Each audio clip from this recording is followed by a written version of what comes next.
All right, guys, it's Craig Mack. I am back. This is episode 12 of the Pregame Podcast. This is a little bit of an odd episode. We got back from Breach Bay 2. We are all cooked, exhausted, and fulfilled. What a blast of a weekend, but we are tired. So we jumped on yesterday with Andrei Blanton. Andrei is one of my good friends. He's been gone for a couple months. He's back now. He's going to be jumping on and helping me host a podcast. But Andrei and I just kind of talked for about an hour about cEDH, his background, and Breach Bay 2. If you don't know already, Andrei did win Breach Bay 2 Open on an amazing deck that he's been brewing for the last month or two. We will be back next week for episode 13 with a more, regimented, normal podcast where we break down the decks, get into some other cEDH buzz there, because there's a lot of things to talk about right now. But for this week, I'm an old man. When I don't get sleep, I am not my best self. I hope you enjoy this one, and please help me welcoming Andrei to the Pregame Podcast. All right, guys, we'll see you in a bit.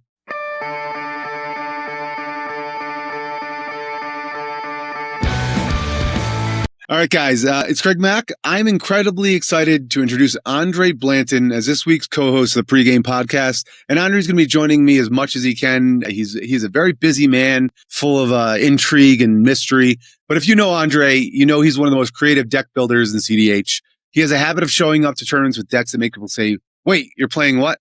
And then he goes on and he wins them. But what makes Andrei special isn't that he's just a good deck builder. He's a student of the game, a steward of the format, a member of Too Deep, and someone who genuinely cares about making cEDH better. And more importantly to me, he's a really, really good friend.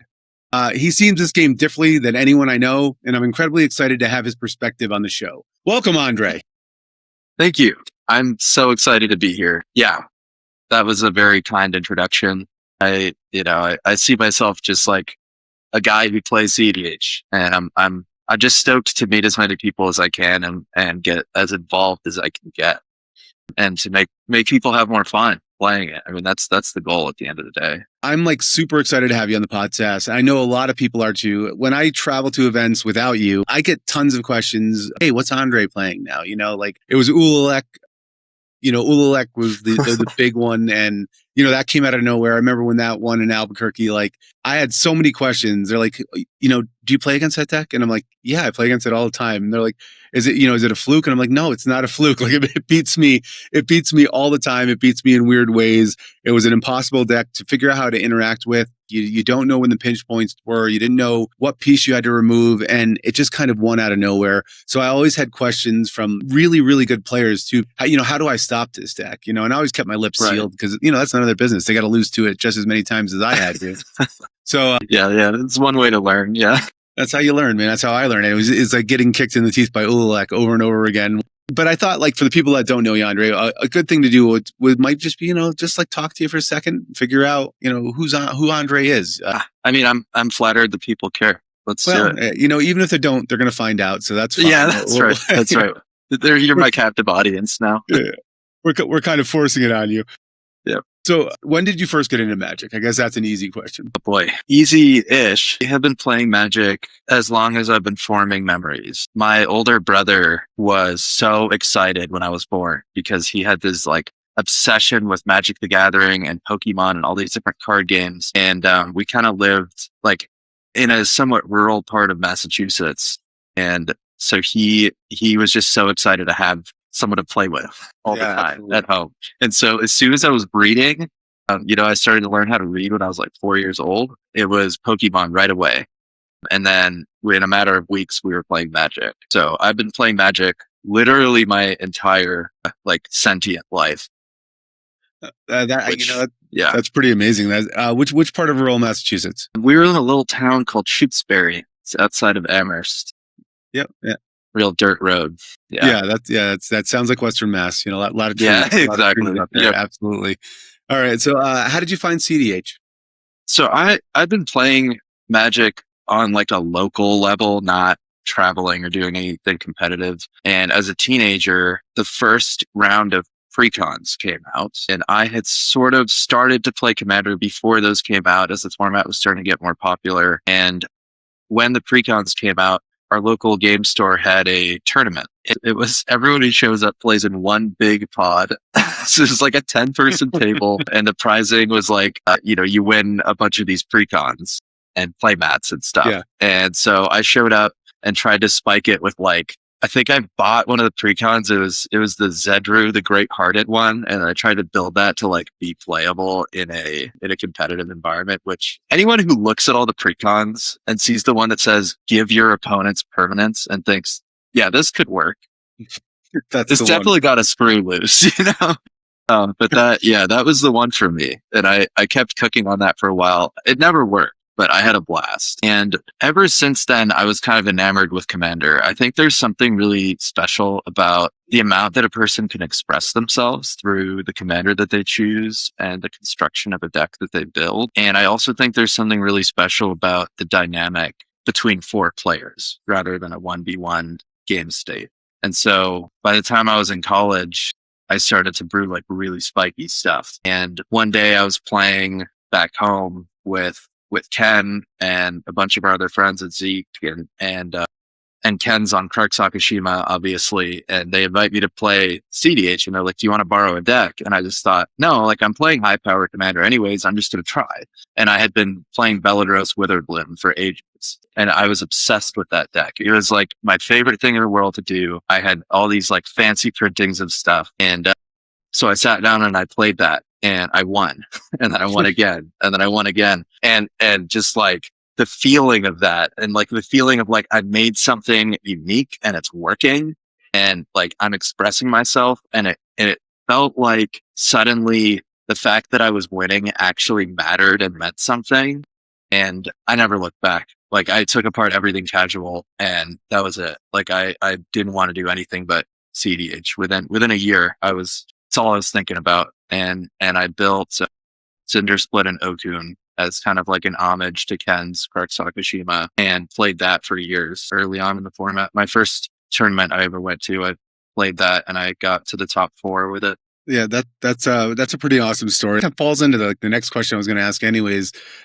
So what made you fall in love with the format? Is it like the deck brewing? Is it the very competitive aspect of it that's like that you have to navigate with the 3 other players? Like what like really separated cEDH as like your passion? Yeah, I mean, it's the things that I think make it so special compared to anything else that you could do, not just in the Magic space, but in any trading card game. Sheldon and the other creators of Commander were truly genius. This idea of like restrictions breeding creativity, and this idea that players want to express themselves. And this is something that Richard Garfield talks about very early on in development too, which is that part of what makes card games work is when they're based on permanent things that are in play because people have an emotional connection to the things that represent their game state. And I think in many ways, Commander is a direct evolution of that conceit, which is like what we have now is the ability to express ourselves through a permanent and have that permanent sort of shape the game plan that we're bringing to a table. For me, what made me fall in love with Magic was 1v1, right? So the transition to Commander was very different for me. Like for us, it was always like Commander was just something that like we traveled with 5 people. One person went to dinner and we played a game of Commander at night in the hotel room, right? And it was always, we didn't take it that seriously, but it wasn't what we absolutely loved. It was something that we did. So we weren't just like doing the same repetitive thing over and over again. It was like a break. So it's always for me, it's been very interesting to find people that like got into Magic through Commander, or like that was their passion for Magic was driven through Commander. So it's always interesting hearing somebody's perspective from the other side of it. But the way you described it, that makes a lot of sense. Yeah, for sure. And I mean, to be clear, like I'm also like I relate to you in many ways too. I mean, I'm sort of sitting in the middle because I spent like the first chapter of my career playing Magic, playing 1v1. I loved Legacy. Legacy was my favorite format. I was playing when Deathrite Shaman was still legal. And when it was revealed or spoiled, I guess they would say at that time. You're right. I built a deck around it right away. I was like, this card's insane. I wanna play Legacy built around this card. Something about it, like just I think how malleable it can be to a game state. Like that card just has the ability to adapt to so many different environments. And because it's a dork, it just like folds right into a game plan right away. And so I built a deck around that early on that was like Abzan, which we called junk at the time. Right. Yeah. It was like junk, like mid-range control. And I would just use like all the spot removal, abrupt decay, 4 swords, 4 path to exile, and just like sit there with a Death Threat Shaman and chunk away at their life total. I mean, I was in love with that deck. So I definitely, I relate to the love of 1v1 too. But something happened for me with Commander where it really took hold, and I don't really have any desire to do anything else now. You're known for playing some weird stuff in cEDH. What makes you want to build outside the established meta? That's so interesting. I had not asked myself that question ever. Here you go. Have at it. Yeah, I think this is one we'll have to explore further too, because I'm probably that's gonna be sinking in for me after this conversation. Yeah, I think at the start I had this resistance to competitive Magic play that was coming from a place of feeling constricted. Like, I don't want to be choked into like the top 10 decks of this format. I really love the ability to express myself in Commander. And that's what I thought high power, what we call bracket 4 now, was. And so I thought that was the spot for me. And so originally I had just wanted to have the ability to explore. I've always loved brewing. It's like, that's one of my favorite things to do, is to just like find things and figure out the puzzle, figure out how to make it click so that it really begins to spin. And so I felt resistant right away to this idea that I had to play, at the time it was like either Najeela or Blue Farm or play like Derevi stacks or something. This was years ago, and none of those really spoke to me. What I thought about those decks at the time also was kind of a portent of what was to come in the format, because things developed in such a way where like you see less of this like pile of staples mentality now than you did then. I think people have sort of come around to the idea that you can really get a lot out of building your deck towards a plan. And that can mean, choosing not to play some cards that, at one time in the format's history, people would have, made fun of you for not playing, right. Like Grand Abolisher or whatever. And so, now we have decks like Rogthras, which is like off all the red cards, Right. And it just uses Rog as like a free commander. And I think that I had the intuition that that's where the format was headed then. And so I was really constructing around like the ideas of game plan that excited me, and not necessarily how can I stuff as many of the best cards into this deck as I can. And that's sort of still how I look at it. I don't know if there's a unique attachment to off-meta commanders or not. That's something that I need to think about more, because it is the case that I show up with decks that nobody's seen before.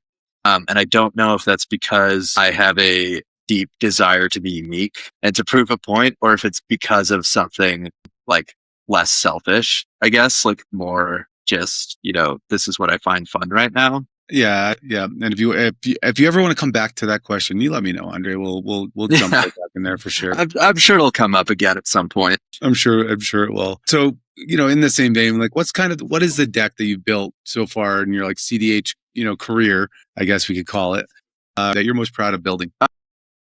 Politick. Yeah. I was going to say recency bias might get you, and we'll get to that later. But maybe. But it's also, I'm really proud of it. It's the hardest I've ever worked on one, and it's the most creative thing I think that I've ever made. It required the most iterations and the most trust in the concept, because it felt like it was bad for the first 4 or 5 months that I was playing it. Yeah. And then I remember the first version of the deck was wildly different by the final version of the deck, or what you're currently playing. Yeah. So like, that's one thing. 40-ish cards probably. Yeah. The one thing and like you played things that like you played a lot of packages that you shouldn't have played, and you cut a lot of packages that normally would just be accepted that has to go in the deck, which I thought was pretty cool by the end of it. And like when you looked at it on paper, you're not like I remember when Play to Win looked at the deck when they saw it on their, on one of the tournament reports. So, they're like, how does this win? Like, they were like looking at the deck, and like, they were like just naming lines that like, you hardly ever use. It was just really cool to see people that know the game very well looking at this deck and being like, how does this succeed? And it's like,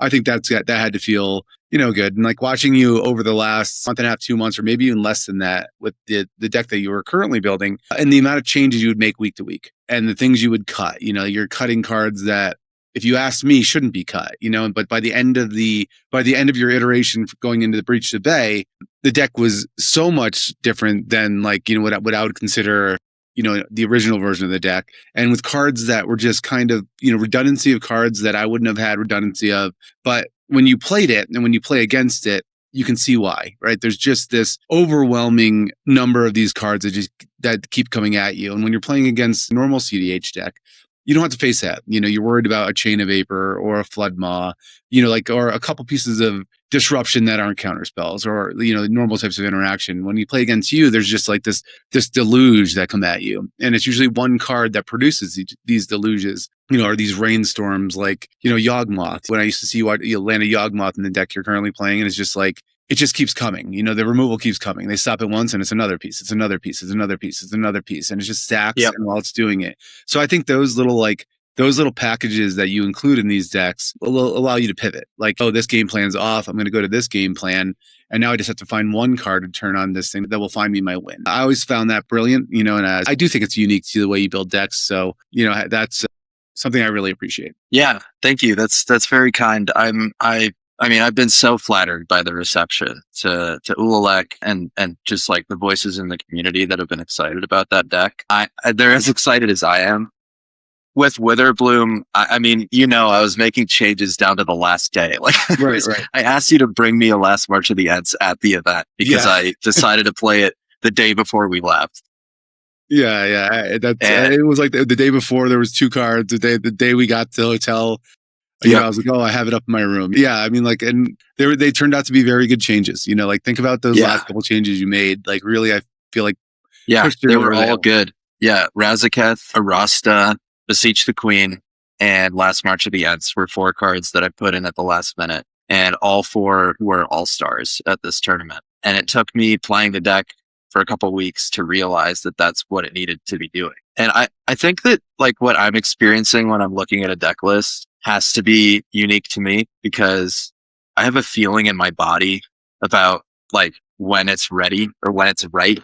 And I'm looking at it and I'm moving cards around and I'm putting stuff in, I'm taking stuff out and I'm seeing patterns and something happens in me when it's ready, when it feels right. When I look through it and I have this like deep sense of calm in my body, it's done. It's ready to go. And I don't know if other people relate to that or not. I feel like my deck building process is a somatic experience more than it is an intellectual one. You got to trust your instincts. You got to trust your gut. For sure. Be confident in what you're playing. Like if you're not confident when you're playing, you're going to be questioning every single action you take. So and I remember like the week before we went down to Albuquerque and tested with like Evan, Mike Tells. We had a few games there, not the final version of the deck, but one before that. Those games couldn't have felt good to you, right? And I'm saying that nicely, but like you still like you're like, okay, I'm going to change these things, and then by the end of the week, you're like, yeah, that's what I'm playing, and you were set in stone. Like, yeah, well, maybe not. Like we did try to talk about it the night before. I had a moment. Yeah, don't listen to me ever, guys. I tried to talk about Andrei the night before that one, or the morning. I don't forget what it was. I was like, yay, what about Cruxa? You still have time. You still have time. Well, the worst part is like, I also tried to talk myself out of it. I was like, I don't know, dude. Yeah, but it worked out in the end. So like, just as cEDH in general, what's one thing you think we can change in cEDH, and not just one card, that would make it a better format? Yeah, there's the obvious answer. The obvious one, yeah. there's the 10-ton gorilla in the room. Yeah. But if it's not Ristic Study, then one of the core tenets of cEDH play that I think needs to continue to evolve is the sense in the community of what good sportsmanship is and what it means. Because we're such a young format, and fundamentally our game doesn't reflect the dynamics of a 1v1 card game. It's closer to poker at a professional level. And it's very important when the federations that run tournaments, when the top players in those environments talk about the game, they always refer to it as a game, not a sport, not a money-making venture, not a job, but a game. And I think that's really, really important, because that's the attitude that we all need to bring to the table, is that we're here to enjoy this game that we all love. And at the end of the day, it's successful when everybody, or at least most of the people, had fun playing their favorite game. And a perversion of that would be players who feel that winning is more important than the process of playing. That's kind of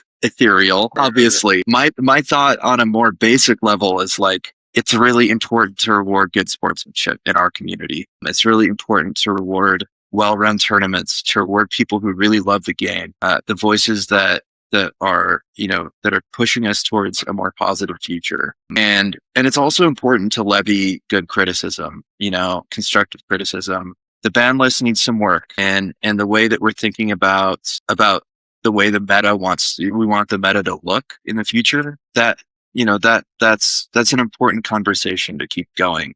I have opinions about what should and shouldn't be banned, and I have some opinions about like tournament structure. I was really interested to see this Japanese point system at play, which we'll talk about some more. And I'm also, I'm curious about ways to adjust the consequences of turn order being so impactful to player success, as well as pod composition. So yeah, there's always going to be problems to solve. What I've always tried to do on like the Pregame podcast is bring on people that I think are good for the format. Obviously that's subjective. For me, it's a game. It's a game I take very seriously, but if we're not enjoying playing it together, then why are we playing it? So that's kind of what I continue to do, and what, we'll continue to do. We like bring on people that we think have a positive impact on cEDH one way or the other, and a positive impact on the community around them. And, of course there's things that we can change, and everything's iteration, everything's just turning the dial and seeing if it works. And if it doesn't work, you turn it back, and then you try something else and move forward. And Commander ban lists, they move at glacial speed, and we have to accept that. Where I'm used to playing in formats where like something's a problem for a month, in a month and a half, it's gone, or they're banning the cards before they even hit the tournament scene, so, and I still enjoy the format, even with all the cards that people have issues with. I can still sit down in a game and laugh at how ridiculous it is that somebody committed 3 mana to an enchantment and people fed it 30 cards, we don't, sometimes you're forced to, obviously, like that's the issue with risk setting in my mind. Sometimes you're forced to feed somebody 30 cards, it's not like you often. Often. And just the way the tournament structure is, especially when the time rounds come down to, like I have to do something now, or in a tournament setting, you're almost required to, if you want to keep up. It's tough. In casual Commander, when somebody played Heuristic, you all just turned your guy sideways until he wasn't there anymore. Until he was off getting a drink. That's how you handle it. You just don't have that option. You don't have that option with cEDH. Totally different animal. Suddenly the game becomes, can I eke out my 20% chance of winning before this person untaps, or the game's over? Because one of the 3 players is necessarily not as far ahead as the other 2, and therefore is required to feed cards, which means if they are, then I will fall behind if I don't also feed cards. And unlike Mystic Remora, unlike Esper Sentinel, unlike all of the other engines in the format, Ristic Study has no downside and no end. There's no, we can wait this out. We can, play a different card type. We can develop without losing the game. It's like, no, necessarily once this card sticks, the game is over within a turn or 2. And I just have to play in that state now, which is a broken game state, in my opinion. Yeah. There's been a lot of great opinions on that on the podcast. Most of them lean into that. And from our play group, we hear it a lot. So I get it. What's one thing you think that current cEDH players take way too seriously? I think people take their expectations of others too seriously sometimes. We expect other people to be able to read our minds and know exactly what we mean and be on the exact same wavelength as us, sometimes to an extent that would assume that they're making choices that are suboptimal to them in the interest of making choices that are optimal to us. And I think that's an unfair expectation, and it leads to a lot of people feeling betrayed. And betrayal is, I think, the worst interpersonal experience that 2 people can have. And so whenever that feeling happens, I always, feel remorse about it and some grief that a person was, having one experience and then suddenly feeling betrayed within a game state. And so I think certainly as a community, we can continue to develop the way that we communicate with each other so that there's a clear expectation about, what players mean when they say things and what players are trying to do over the course of the game, which is win the game, and I will never begrudge someone trying to win the game because that is the goal. Right. Yeah, I think that's a good way to look at it too. Even when I win a game, if there's bad blood after I win the game, I don't enjoy the win nearly as much as I should, right? Like I get up and I'm thinking, oh, this guy thinks I wronged him, but I really didn't mean to. And that goes back to they can't read my mind. Everybody is politicking in a way that is in the best interest for themselves first, and the table second, right? Like if you're asking me an honest question, I'm going to give you the answer that like is going to push the game state in the direction that's going to allow me to win the game. I'm not going to lie to you about it. I'm not going to look at my hand and be like, oh, I can't win next turn. I don't think I can win next turn, like given the interactions out there. But if somebody asks me, do I have win in hand? I'm not going to look at a demonic tutor and be like, no, because I have a way to find it. That depends. I'm always going to say that depends, not right now, but we're playing to win, And so every time I, politic something, it is to edge me in that direction. If there's two choices, I'm going to give you the choice that's better for me and better for the table. If it's going to cost us a game, obviously I'm not going to tell you to throw the game right now. But at the end of the game, when people are upset, it takes the fun out of it. During the game when people are really upset, it takes the fun out of it. And, that's why I tend to be the quiet player at the table that will let people talk. And then I'll just be like,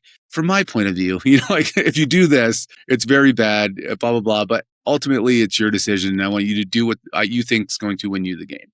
But if they're blowing out everybody, but by making, wheeling into a smothering tide or something along those lines, I'll be like, whoa. let's back it up here.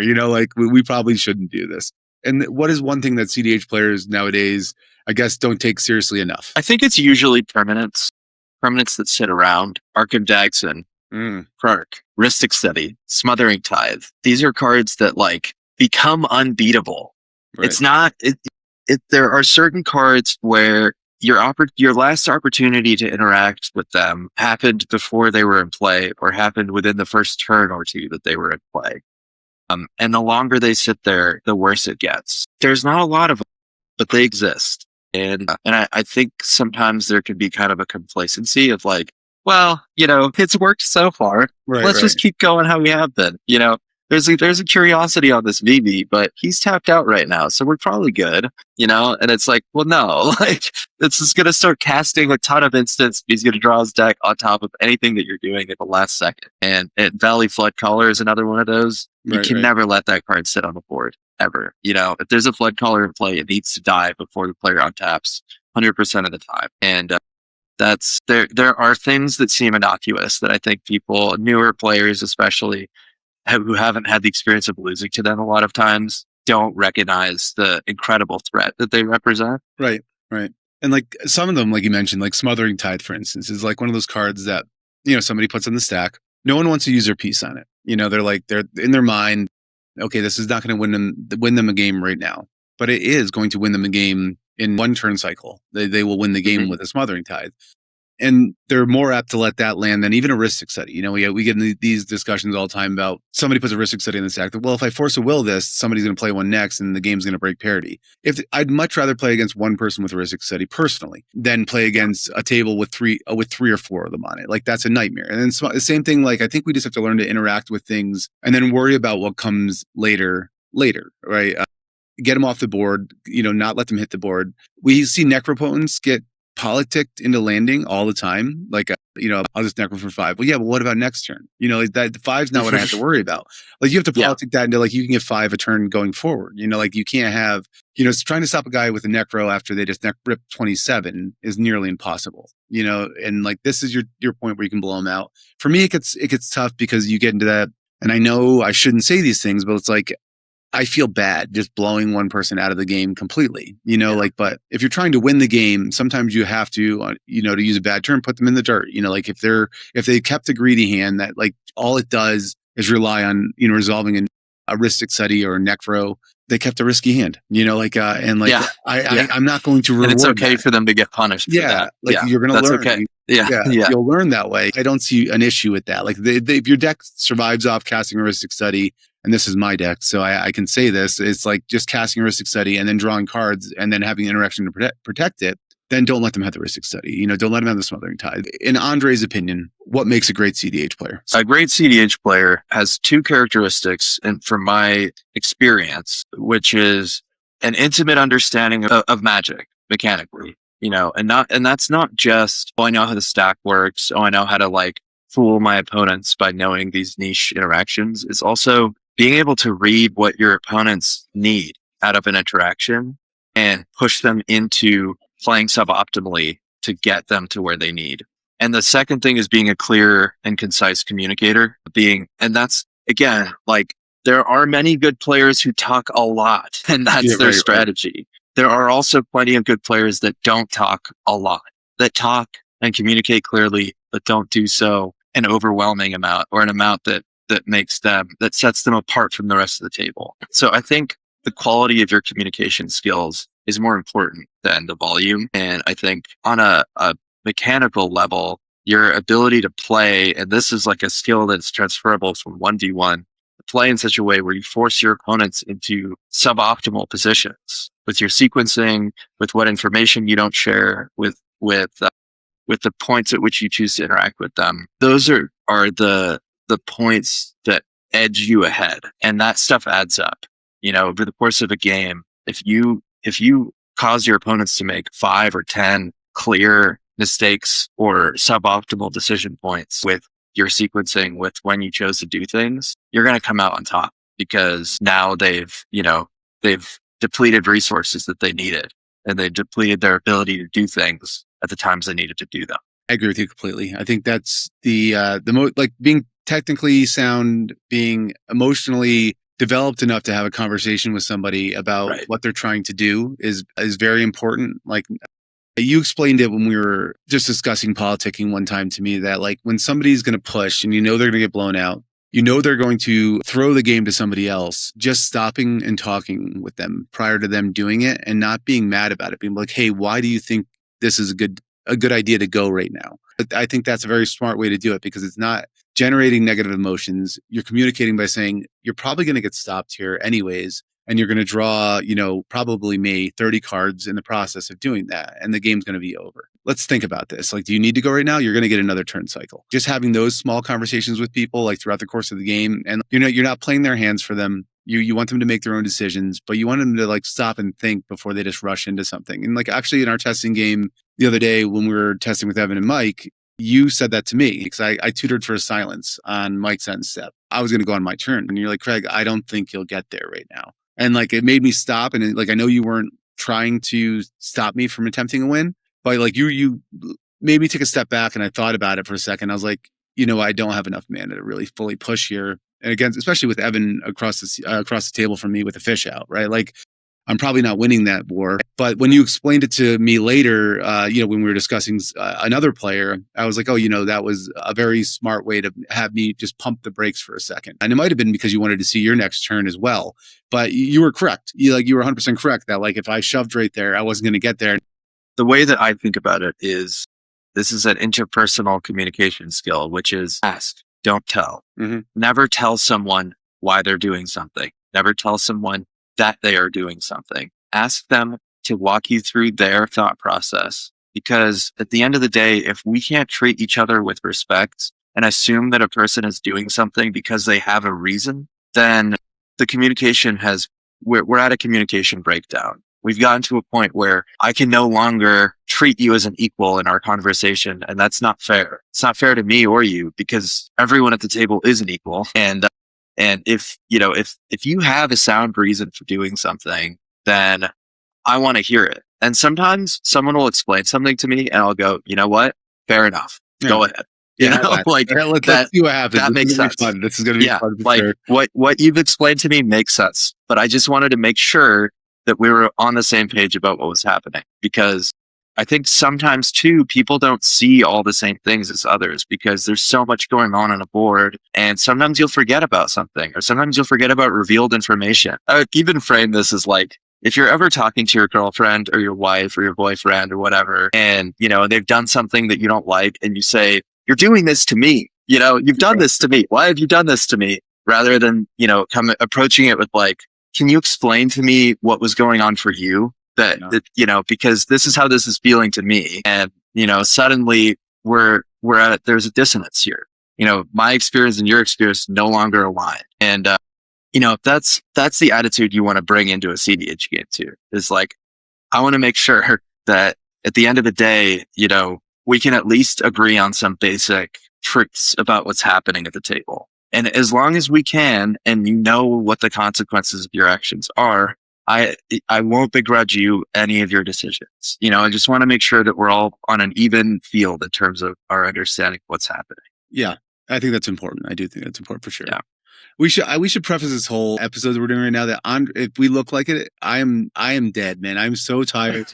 Andrei is so tired. We are forcing ourselves to talk and record right now. So if you could pick up on that, that's what's happening. We literally, we'll jump into the next thing, I guess, now, too. We went to Breach this weekend. We went to Breach the Bay, too, which was an absolute blast. It was, wasn't, tournament performance-wise, wasn't that great for me. I finished, I think, 80th or 82nd or something out of how many players there were. But I had the most fun of my life.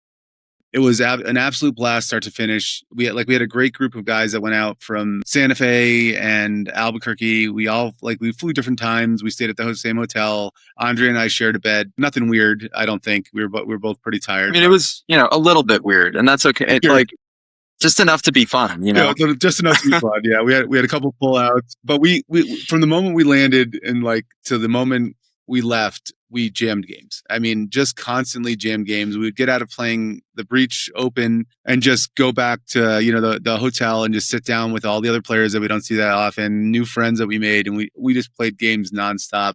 And the last night, I know you went to bed on Sunday night after playing unbelievable Magic for 2 days straight, a Saturday and Sunday. You stayed up to 2 a.m. playing games with people, or 3 a.m? Yeah, 2 or 3. Yeah. And then we kicked us out of the lobby at 4:45. The guy just had enough. He just came up. He's like, "You guys have to leave." We're like, "All right, I guess that." And then we went to sleep. So I am dead on my feet. I got up with the kids in the morning, got them to school, came into work. Andrei, he messaged me around 1. He's like, "You want to do the podcast today?" And I was like, "Not really, but let's do this sucker." We don't. I know.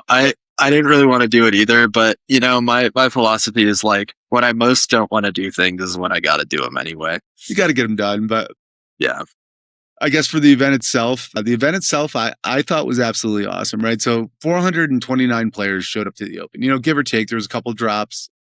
That's one of the biggest cEDH events of all time. The venue was really cool. The first day, that in my opinion, the tables were a little too close. They fixed that, and the second day moved them out, but.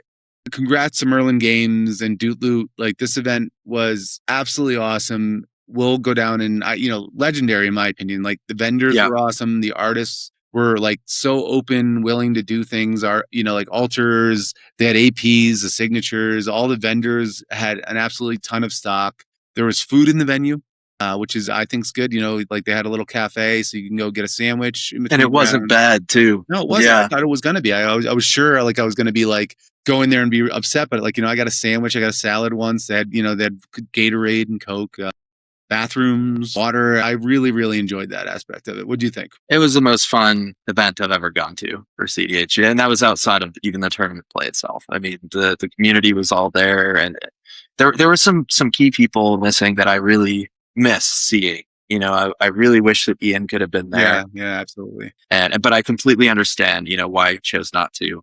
I think that's super valid. And seeing everybody, getting to hang out with the artists, and get some stuff signed, it felt like what I want cEDH to look like. That it was the peak of what a community held event should be, I think. And it was really, really well done. And I'm so grateful to Doot Loot, so grateful to Merlin and all the artists and the community artists and the vendors that came and supported that event. It was awesome. And shout out to Tim Gold Sabertooth for that play mat for the top 16 mat was the most beautiful mat I've ever seen for one of these events. It is the play mat that I'm now most proud of owning. Yeah, absolutely.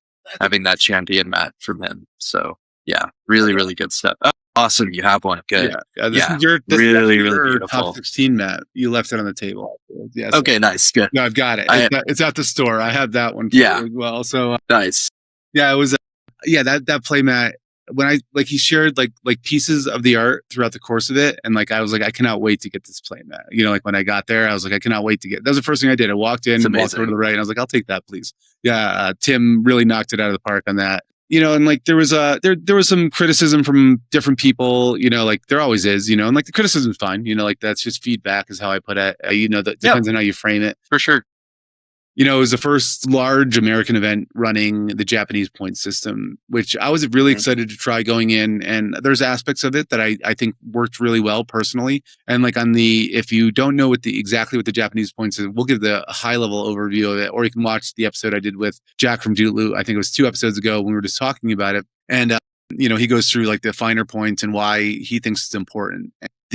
The no draws, or the just everybody loses their points if you don't win the game. I think the intent of it is well founded. I think the intent of it is to reduce the draw rate and have people try to win Magic games, that's why we're there, and not have people offering draw on turn 2, not people accepting draw on turn 2, and not get into board states where it's a 3v1 trying to force a draw, which still happened, which is wild. We heard multiple instances of that happening out throughout the course of the weekend. That part of it I didn't enjoy, and I think the reason I didn't enjoy that personally is the style of decks I play, right? So I have to learn to pivot from that. The style of decks I play are highly interactive. So one of the worst feelings for me feels bad is making a decision that's going to cost somebody else the game, right? It's not winning me the game, but I have to in the casual lexicon, I have to king make somebody, and I got put in that position a lot this weekend, but I got put in that position at least 3 times and possibly 4 times where my decision was going to cost somebody the game. And I had to make that decision. I'm not interacting with anybody at this point, so I'm not playing the game at this point, I'm just kind of sitting there in my hands. That part of it I didn't like. I like the non-straight point structure of it. So you're not just getting 5 points for a win or 7 points for a win, the Invitational. There was varied points. You were taking more points from people that had more points, the ELO style of it. I did enjoy that. Certain aspects of the random pairings in a normal Swiss format in a tournament, you're paired up against people with similar records to your own. So you're sitting down with people that have won 3 games or won 2 games. So you kind of know where you're standing. The random aspect of it, I think there's benefits to that, but I also think that adds another layer of variance. There's a lot of times in tournaments where things just don't go your way and you're down bad, and you mulligan to 1 or 2 a few times. But I feel that added another level of variance to the tournament structure that might have to look at it more numbers wise, because that's what I do. But that felt a little odd. But overall, I thought it was great. I didn't dislike it. There was the 0 points for draws is something that I can pretty much say I did not like. If it's a natural draw, it should be good for the table, right? It's not a loss. I don't know. What were your thoughts on the Japanese point system? Yeah, I think those are all some really, really solid points about the consequences of the system. I think I generally agree with you about the things that felt, I guess, negative or just frustrating about it. King making never feels good. King making it just never feels good. I conversely, I did what I did like going into the Swiss rounds, that on the latter half of day 1, oftentimes by that point in tournament, you'll have players who recognize that they're going to lock if they draw out. And so the types of hands that they're keeping, the pregame conversations that they're having, are really predicated on making sure that they draw out. And if you're in a position like I was, where I lost rounds 1 and 2, and I won round 3, and now I need to win out to be locked, sitting down with players whose expectation is we're all going to play to win this game down to the last game felt really good, because, I saw a big variety of decks. I saw a lot of Rogthras. I saw a lot of Slop, of Blue Farm. I saw Turbo. I saw Cabbage Merchant. I saw all sorts of stuff. And at the end of the day, the randomness, the random pairings paired me into a variety of pods, which did not happen for everybody. So my experience was I got to play against a variety of different product compositions.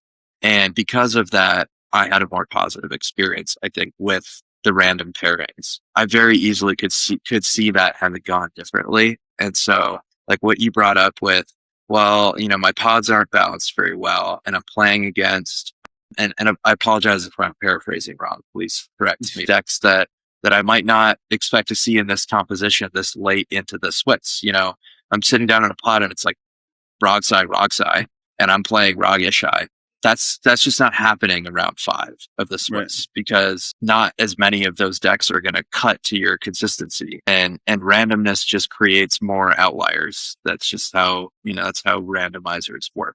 You're getting more outliers. And so that's why Moxfield mulligans feel worse than real life mulligans, because true random produces more outliers. And so I think that system could use some tweaking. I don't know that it should be true random. I think that it should be random-ish, and that really requires somebody with an intimate understanding of tournament math and math in general, because you also don't want to create snowball effect where players who have won their rounds are now beating players who have won their rounds, and their points become unbeatable, and now someone with 3 wins doesn't cut because someone with 2 wins against the best players just got more points. That also feels really bad.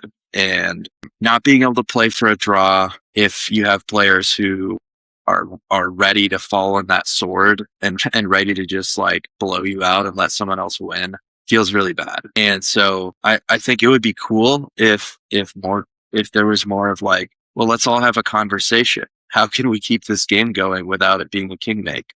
But if you're running out of time, then you're running out of time, and at the end of the day, it comes down to turn order. And I don't know, there's no perfect system. And there's a lot of criticisms to levy at this system. Like you said, I feel like we would need to run it for like 6 months back to back at tournaments to really know what the consequences are. Because from what I observed and heard, people had really, really varied experiences at this event.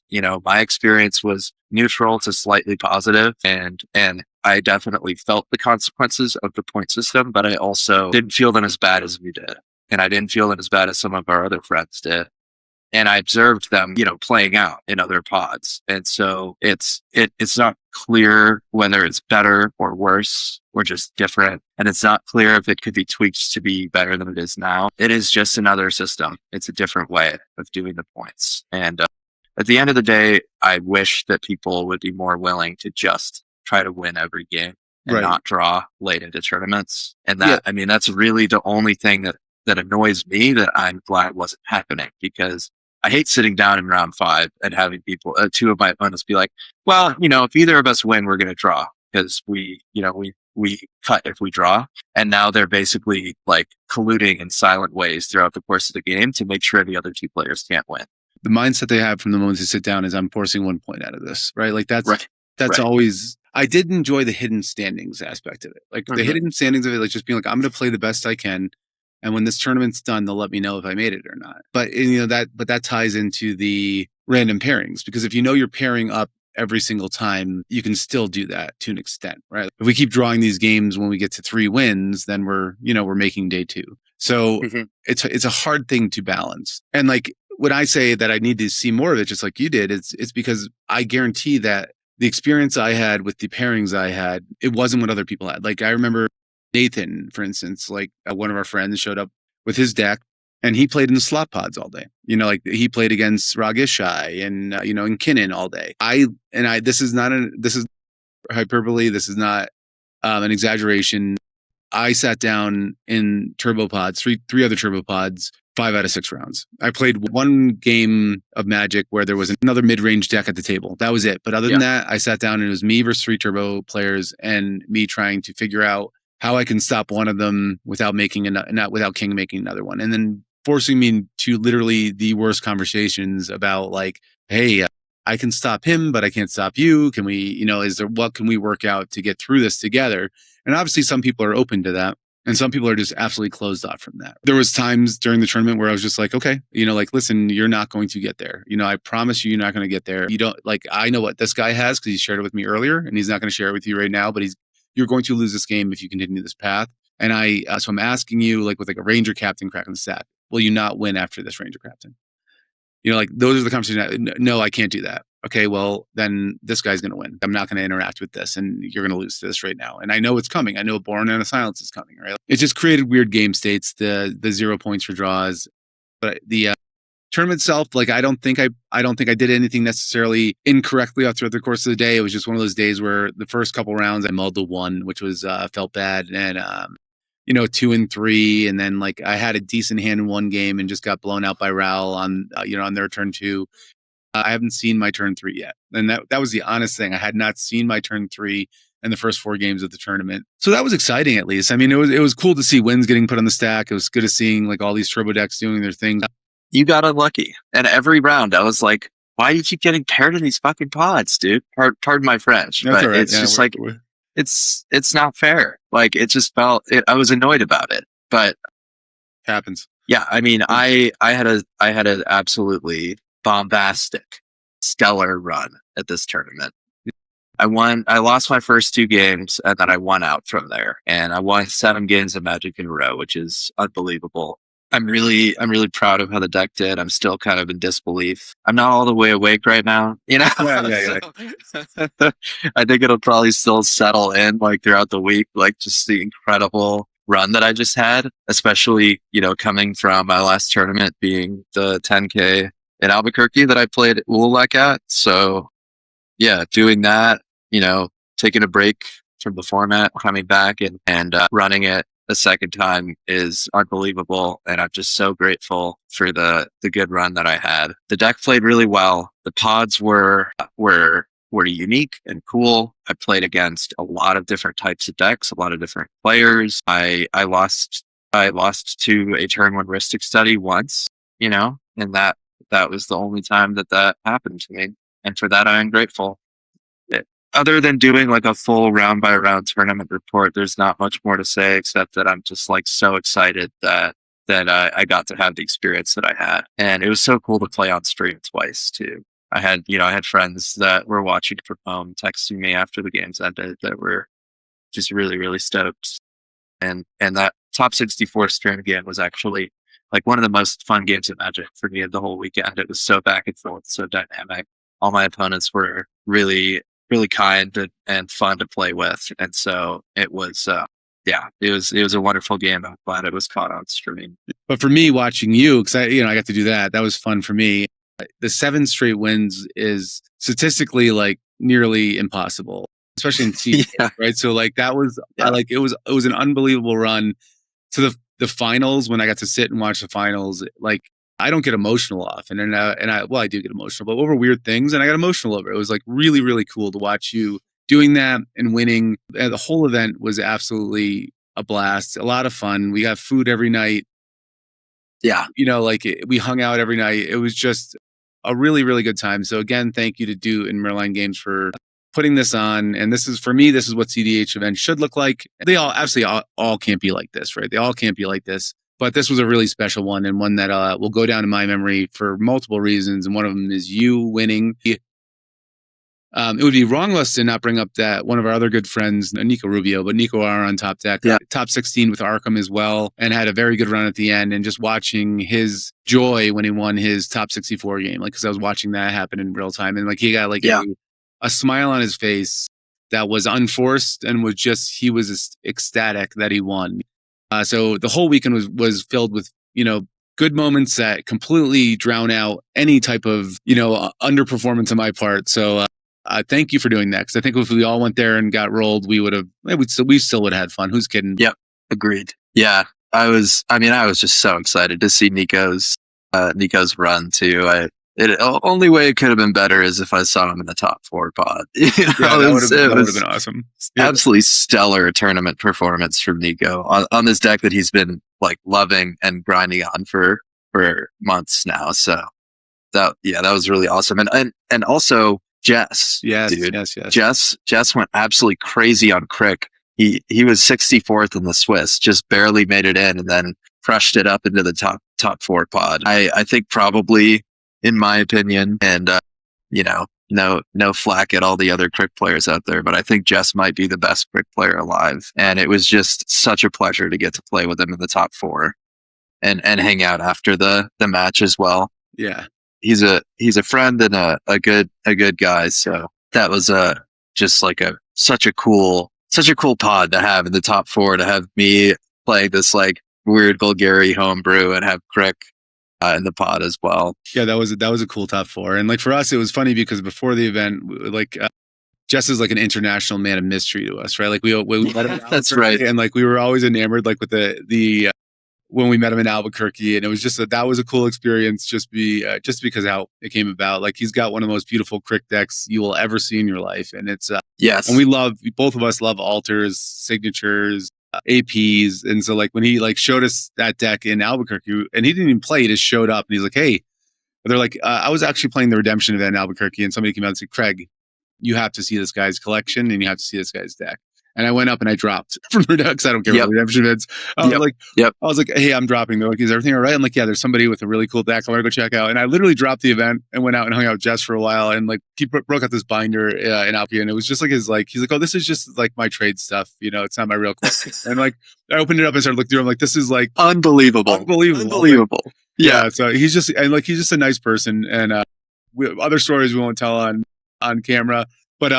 Absolutely blast. And then like to having him just show up to Breach and walk in and top 4 was just added to the lore. And then he was up till 4:45 in the morning playing with us on Sunday night. And good. Almost slept. Yeah, he almost didn't make it too. He told me he decided at the last minute to come. He was so exhausted from work and stuff, and was considering skipping this one. And I was just like so grateful that he was there.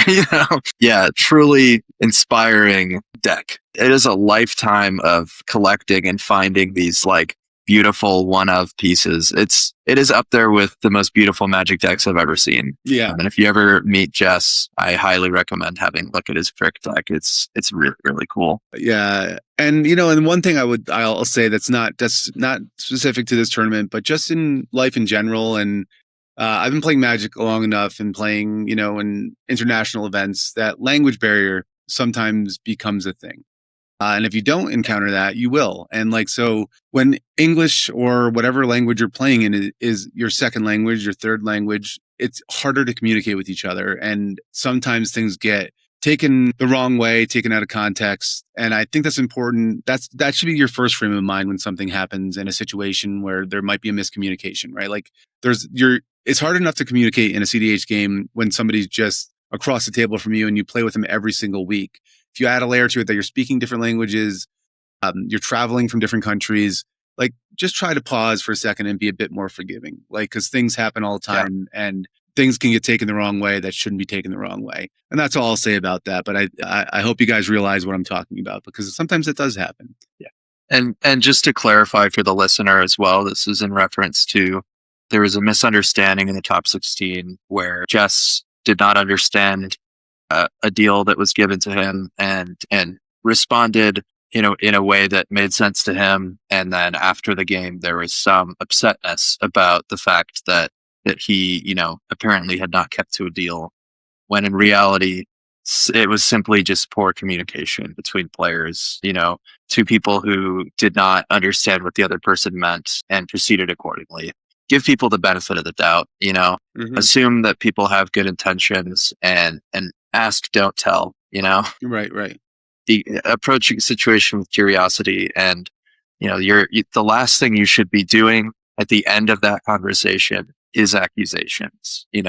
Don't start with accusations, end with accusations. There's always big feelings, especially at a tournament of this size. But if you're jumping to accusing somebody of something right away, just understand that that's going to have an effect on them and their life and the way that people treat them throughout the rest of the day. And that's, that's not fair if what happened was unintentional. I would agree with that wholeheartedly. The other thing that I thought was really cool, going back to the beautiful decks, is I played in the Redemption event for two rounds. I played the first round, I won. I played the second round it was Josh from Crit, and and I forget the gentleman's name, but another person that I played with online a few times, and the game turned into one of these terrible draw states things, and I just was done with it at that point. I wasn't having fun. Got to a point where I was picking the winner again, and I was like, you know what? I don't need to do this. I'm going to hang out with my friends for the rest of the day. So I dropped some redemption at 1-1 and just kind of went and hung out with people. I was sitting with Logan from Crit, and Stacko came up, and we were looking at nice cards, and then Stacko handed me.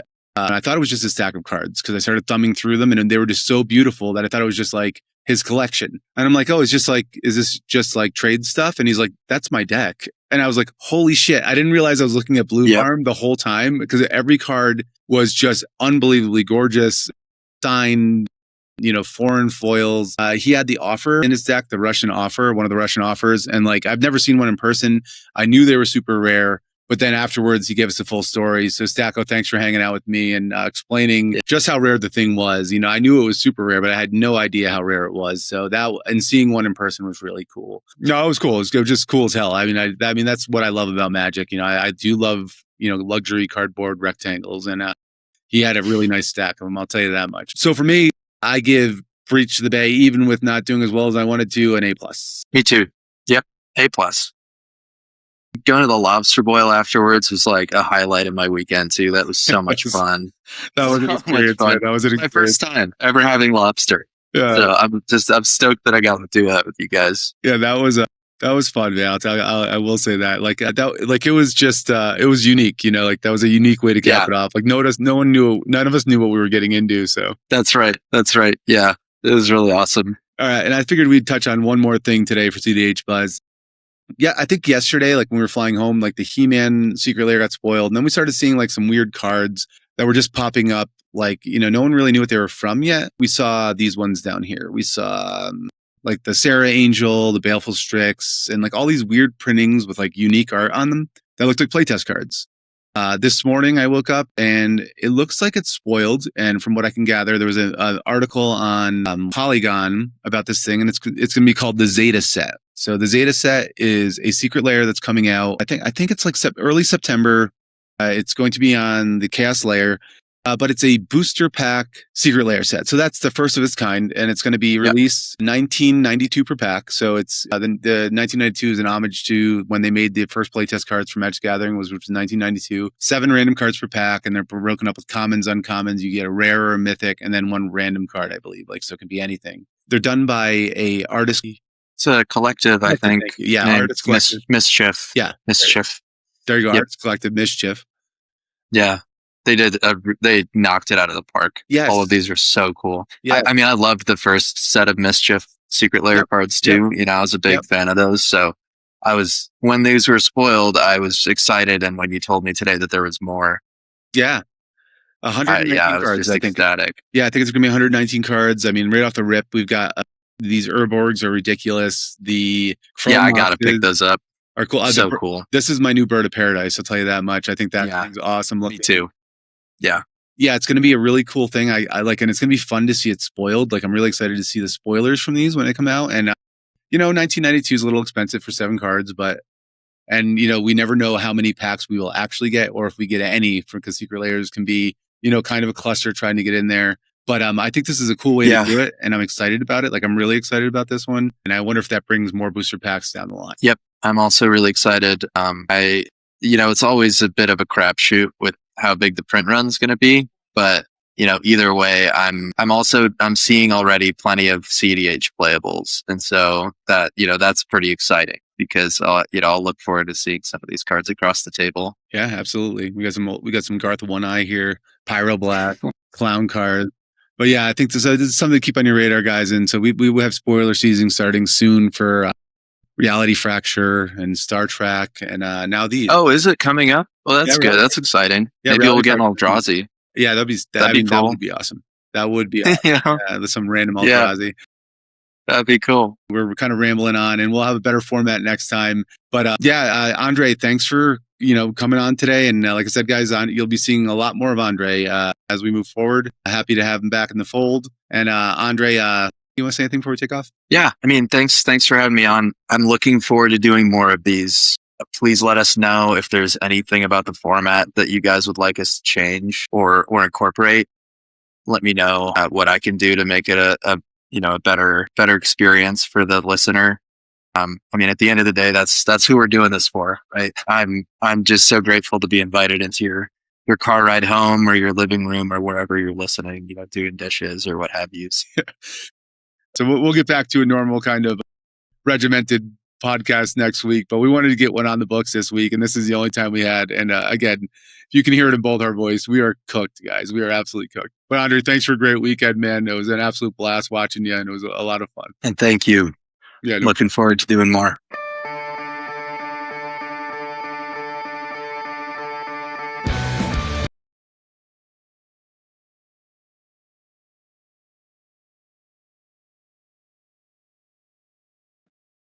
All right, guys, it's time for another installment of Bangers You Should Be At, and we've got two really good ones coming up. First one, we have the Cookout 2026 in Atlanta, Georgia. This is this weekend coming up, August 29th and 30th, hosted by Landgo Events. Wayne Young, this is a man we should be supporting if we can.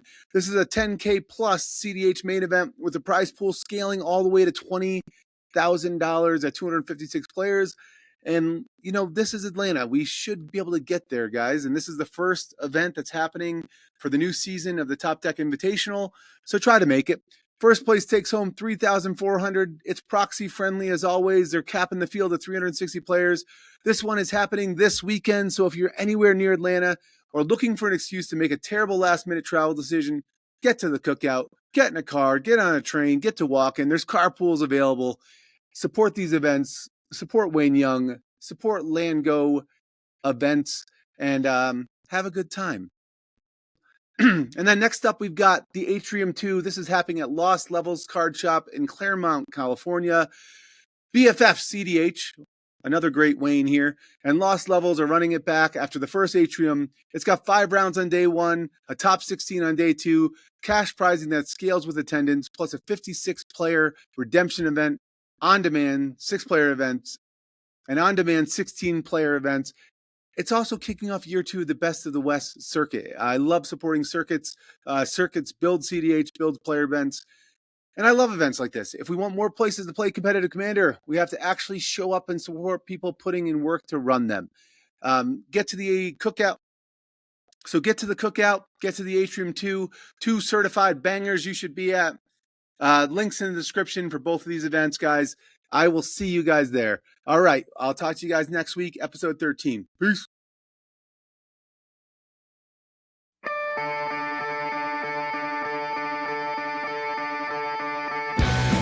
All right, guys, that's all we got for the Pregame Podcast this week. I hope you enjoyed it. I know I did. We will be back next week with a more regimented episode, breaking down the decks, all that sort of thing.